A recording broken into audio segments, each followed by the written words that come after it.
what a great tree it would be. If all the rivers would be a one river, what a great river it would be. And if all the women speak in a single voice, what a great voice it would be, bringing peace and love. नमस्कार, आपल्या सगळ्यांना आज 8 मार्च जागतिक महिला दिनाच्या खूप खूप शुभेच्छा. हा आंतरराष्ट्रीय महिला दिन नेमका सुरू का झाला माहित आहे, आणि तोही 8 मार्चलाच कशासाठी? चला आपण बघूया नेमका हा आंतरराष्ट्रीय महिला दिन का साजरा केला जातोय. आपल्या सगळ्यांना माहीत असेलच, देश कोणताही असो, प्रत्येक वेळेस प्रत्येक ठिकाणी महिलांना आपल्याला हक्क मिळवण्यासाठी संघर्ष करावा लागला, झगडावं लागलं. आणि याच पद्धतीनं 1908 मध्ये सुद्धा सुमारे 15,000 महिलांनी एक मोठा मोर्चा काढलेला होता न्यूयॉर्क सिटीमध्ये. आणि या महिलांच्या मागण्या अशा होत्या की कामाचे तास कमी केले जावेत, वेतन वाढवण्यात यावं, अशा बऱ्याच मागण्यांसोबत आणखी एक मागणी त्यांनी केली होती, ती म्हणजे महिलांना सुद्धा मताचा अधिकार दिला जावा. या ठिकाणी मला अतिशय अभिमानानं सांगावंसं वाटतं की आपल्या संविधानानं मात्र महिलांना कोणत्याही प्रकारचा संघर्ष करण्याची गरज भासूच दिली नाही. कारण संविधानानंच महिलांना मताधिकार दिलेला आहे आणि प्रत्येकाच्या मताचं मूल्य सेम ठेवलेलं आहे. चला आपण पुन्हा एकदा महिला दिनाकडे जाऊया. मग अशा रीतीनं प्रत्येक ठिकाणी संघर्ष होत होता, महिला आपल्या हक्कांसाठी झगडत होत्या.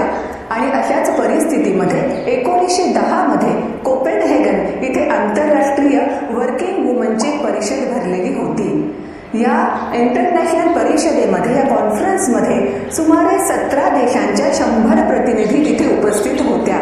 आणि याच कॉन्फरन्समध्ये क्लारा झेटकिन यांनी एक प्रस्ताव मांडला आणि असं सुचवलं की वर्षामधला एक दिवस हा आंतरराष्ट्रीय महिला दिन म्हणून आपण साजरा करूया. त्यांच्या या प्रस्तावाला सगळ्याच बाकीच्या सदस्यांनी, महिलांनी अगदी एकमुखानं मान्यता दिली आणि तो प्रस्ताव स्वीकारला. पण तरी सुद्धा प्रत्यक्षामध्ये मात्र इंटरनॅशनल वुमन्स डे सेलिब्रेट होण्याची ऑफिशियली सुरुवात जी झाली ती 1975 मध्ये. कारण 1975 मध्ये युनोनं स्वतः सांगितलं की 8 मार्च हा दिन जगभर इंटरनॅशनल वुमन्स डे म्हणून साजरा केला जाईल. आणि तेव्हापासून तर आज तागायत प्रत्येक वर्षी आपण 8 मार्च हा जागतिक महिला दिन म्हणून साजरा करत आहोत. आणि त्याचसोबत 1975 हे वर्ष युनोने इंटरनॅशनल वुमन्स इयर असंही जाहीर केलेलं होतं. 1996 पासून दरवर्षी या वुमन्स डेच्या संदर्भानं एक थीम स्वीकारण्याची संपुढे आली. या वर्षीची थीम आहे gender equality today for the substantial tomorrow. युनोनंच असं सांगितलेलं आहे की ह्या आंतरराष्ट्रीय महिला दिनाचे 3 रंग मानले जावेत. पहिला रंग जो आहे तो आहे पर्पल, जांभळा.